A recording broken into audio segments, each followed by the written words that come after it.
I am Ferdinand Marcos, and I am the President of the Republic of the Philippines. I stand today on behalf of 110 million Filipinos.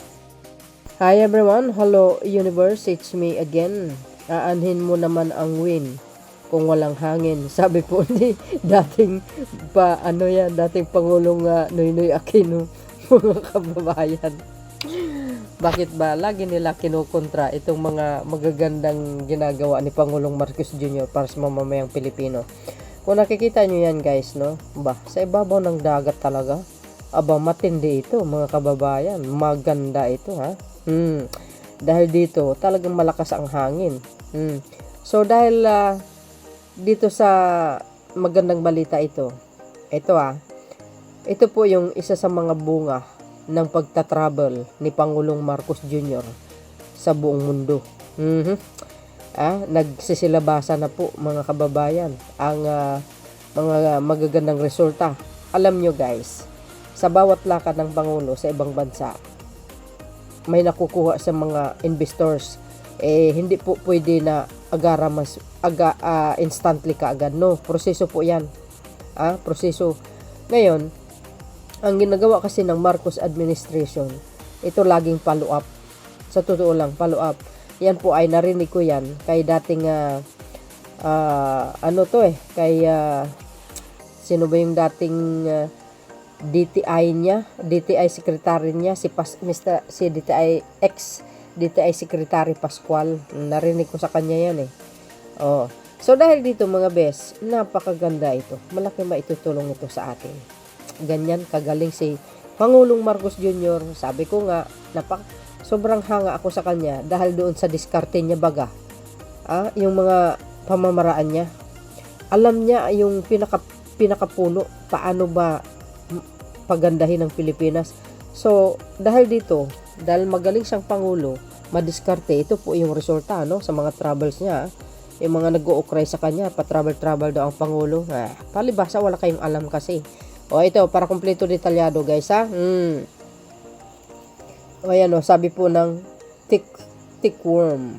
Ayan In a groundbreaking move, Germany is investing 392 billion US dollars.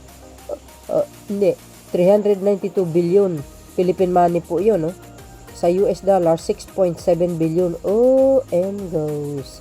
Ay, matindi ito. Nakakatindig balahibo ito, guys, ayan, isa sa mga resulta ng mga troubles ni PBBM. Ngayon, sinasabi ni Sara, walang ginawa ang Pangulo. Ano yun? Ikumpara mo sa papa niya, nanonood sa Malacanang, natutulog sa loob ng kulambo. Iba yun si PBBM. Magkano? 392 billion. Ay, matindi. Ilang sakong pera ito, guys, kung sa dollars pa 6.7 billion. OMG.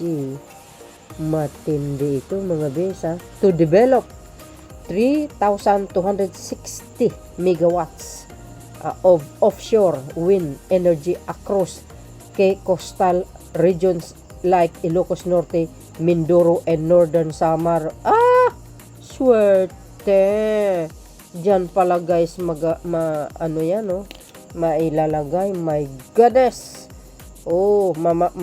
Makapagsalita ka na lang, what the heck. Diba? Anuhin mo naman ang wind kung walang hangin. Anuhin mo naman ang hangin kung makulimlim. Correct me if I'm wrong, guys. Pero hindi alam ni dating Pangulong Aquino na itong wind na ito ay malaki ang naitutulong mo. Ganun ba yun pag walang diskarte, no? Mga bes, hindi maparaan, hindi matalino. Well, ganun talaga Pero dahil matalino kasi ang Pangulo ng Pilipinas sa ngayon, nasa tayo guys, nasa magandang kamay ang Pilipinas. Ito po ang resulta. You see? Investment pa more. Shout out sa inyo guys i-research nyo para mayroon kayong ebidensya. This massive, courtesy ng Tickworm to guys. This massive project led by German Renewable Energy giant WPD AG is one of the largest offshore wind investment in the Southeast Asia. Woo! You see, mga beswa, ano ang kapalagayan nyo? Hindi kayo mapalagay, ano? Hindi nyo akalain? Sako-sakong pera ito, guys, ha? 392 billion pesos. Napakalaki. Ilang sako ito, mga kababayan? Ano ba yan?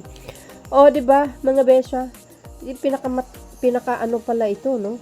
Massive project. Ito, isa sa mga pinakamagandang resorta sa Marcos administration. Galing talaga ni PBBM, no?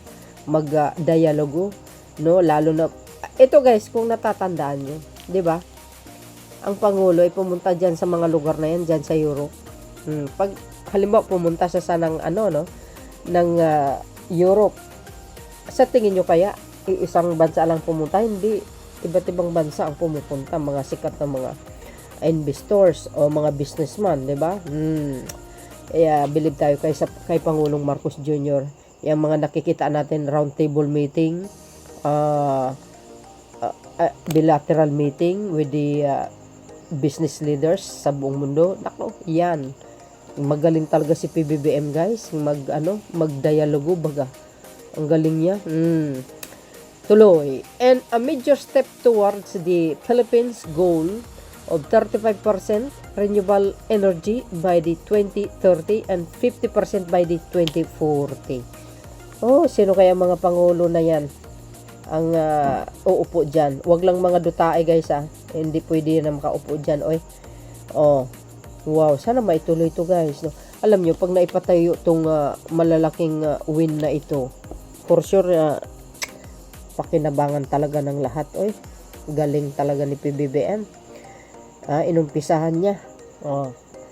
Dapat continuous ito, mga kababayan, sa mga susunod na pangulo. Mahihiya naman kayo, kung wala kayong gagawin. Kung walang improvement ang Pilipinas. Ay, nako.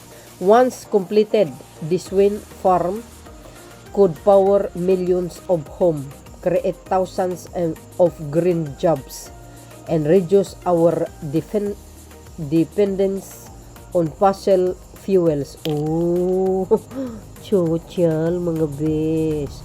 Sabi ko sa inyo, ang laki na naitutulong to sa atin. Oh, 'di ba? Yung mga ano diyan, mga kritiko ni Pangulong Marcos Jr. Sa tingin nyo kaya hindi kayo makikinabang? Excuse me. Mauna pa kayo. Bringing the Philippines closer to the sustainable low carbon future. Yan. Ang isa sa pinakamaganda diyan, mga biswa. Ang low carbon na yan. Oh, you see, kung gaano kagaling ang Pangulong Marcos Jr.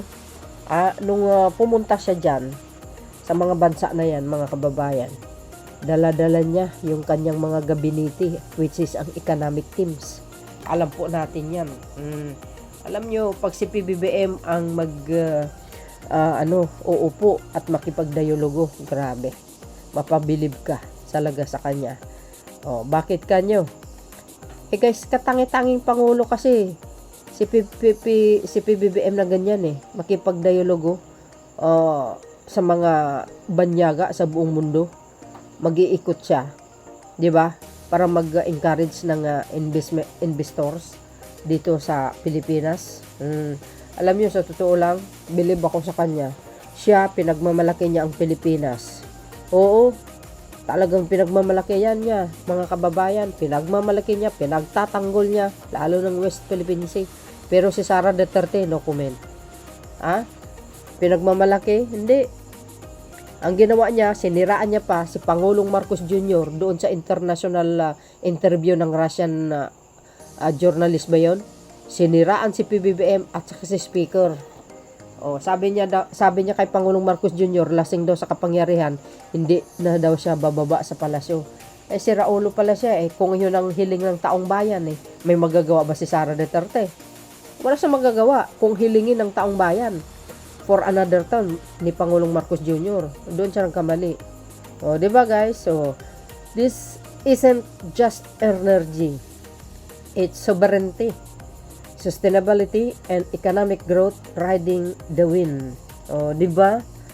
Grabe, galing talaga nito, mga bes. ano guys ang kapalagayan nyo. Hindi kayo mapalagayan. Ako natutuwa ako oy.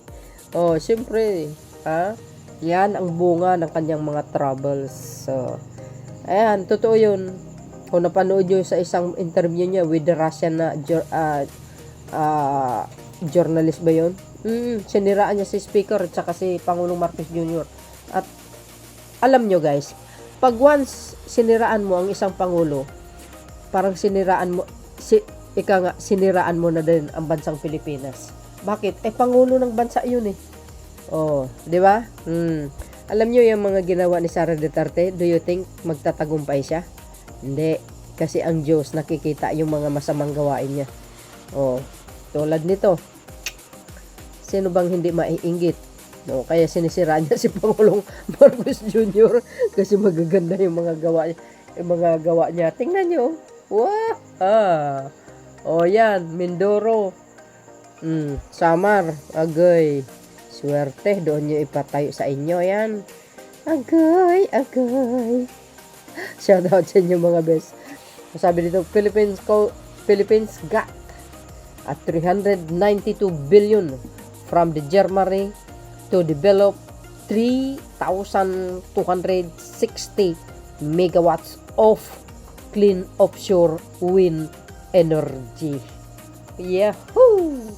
Ano guys ang kapalagayan nyo?